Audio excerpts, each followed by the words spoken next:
was fine that morning in April. The winter had been warm. Already the blossoms were out. And in the fields, plowing had begun. But the farmers were not at their plows that day. They had taken their muskets and formed a line on the green in the village of Lexington.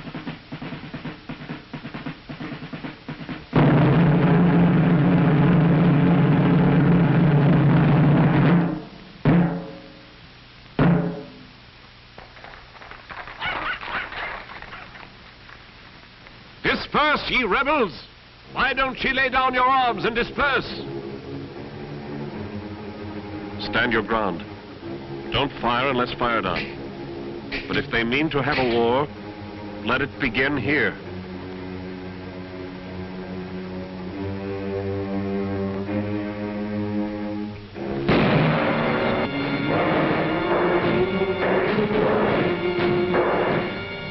The bud of freedom had been swelling for a long time. And on the 19th of April, 1775, it burst into bloom at Lexington and Concord in Massachusetts.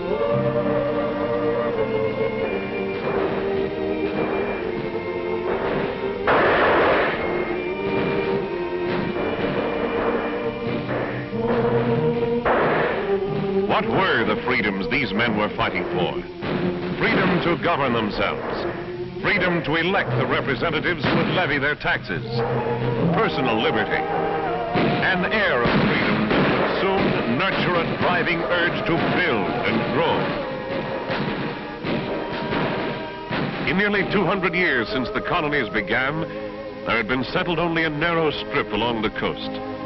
The new United States was a long, thin country with an unplumbed continent at her back. But then that driving urge came welling up. In the heady air of freedom, it could not be contained. Beyond the old frontier, there was a world of topsoil waiting for the pluck. Under the rolling bulge of the land lay deep layers of minerals. Forests of lumber. The people filled their lungs with the air of freedom and went to work. To do the job, they had the strength of their backs. The strength of their backs. The muscles of their animals. And the force of falling water. Water power to turn the grist mills, to run the saws and the looms. I come from Alabama with a banjo on my knee. And I'm going to California, but through my furnace sea. It rained all night today, I left the weather, it was dry. But the sun's so hot, I froze to death. Susanna, don't you cry. Oh, Susanna, oh, don't you cry for me.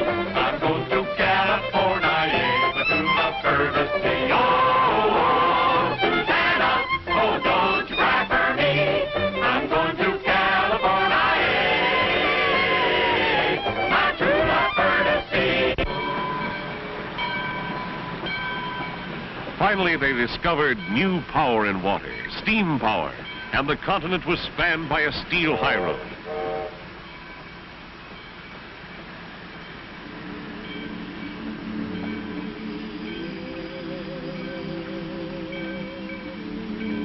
In just about 100 years, they had given the country a new, spacious shape.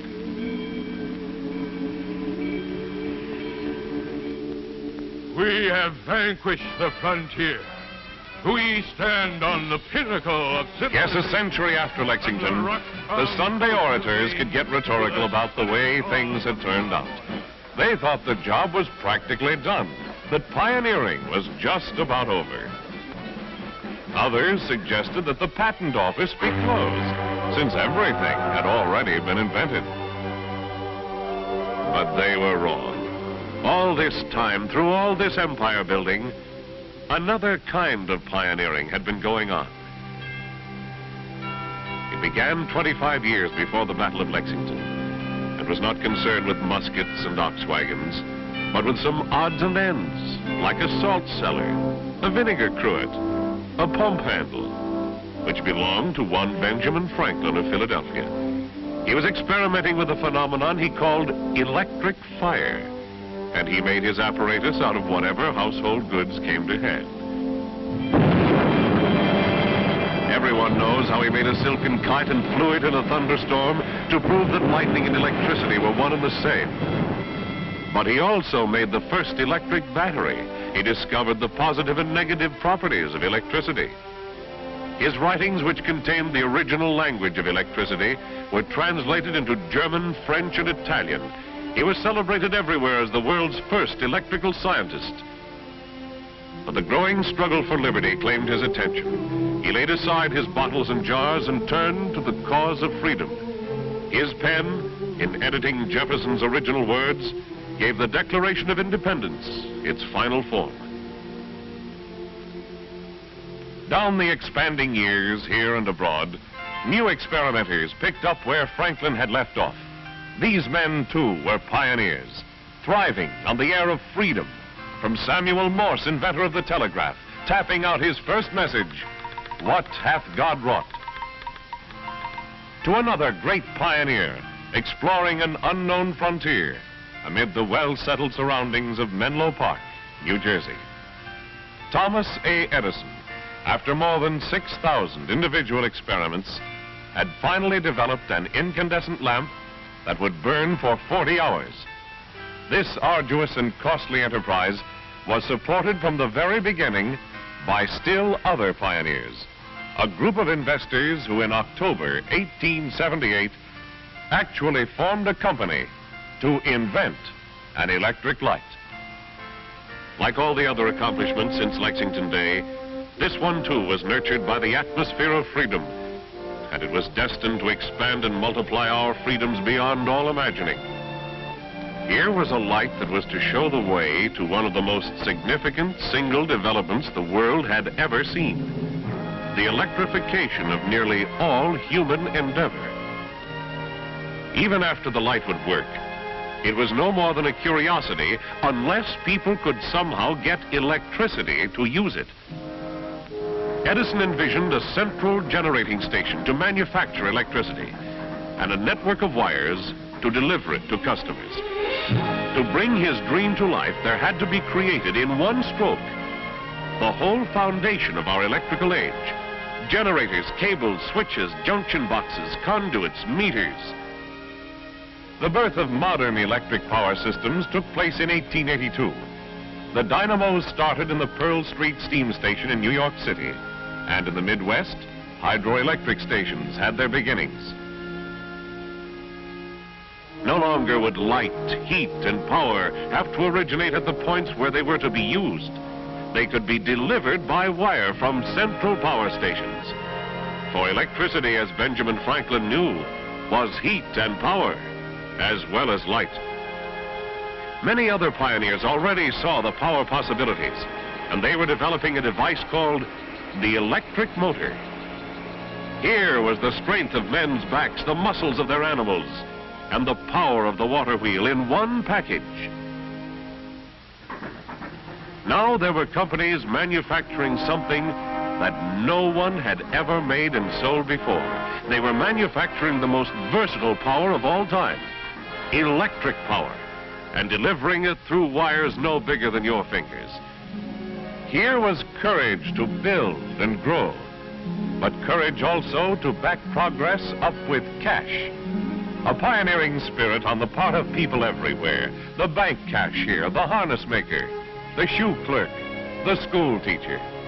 The ordinary, everyday people who invested their savings and gave the young power industry strength to expand. They, the shareholders, as much as the inventors and engineers, brought about a great revolution. When a world that had plodded down the centuries suddenly found out how to use a force that had waited to go to work since before the daybreak of history.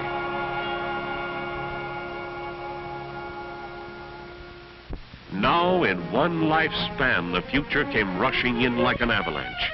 Here was power, unbelievably versatile power, titanically muscle power, leaping to any task. Incredibly delicate power, responding with instant precision to the tiniest signal. hot power melting and fusing metals, or gently warming a sleeping child. Magic power soaring through space to link man with man. Brilliant power lighting the way to a better world. Above all, here was power for freedom, power to expand existing freedoms, power to create new freedoms. Add new freedom to enjoy contact with the wider world and all it had to offer. Greater freedom for social contact, new freedom of the mind.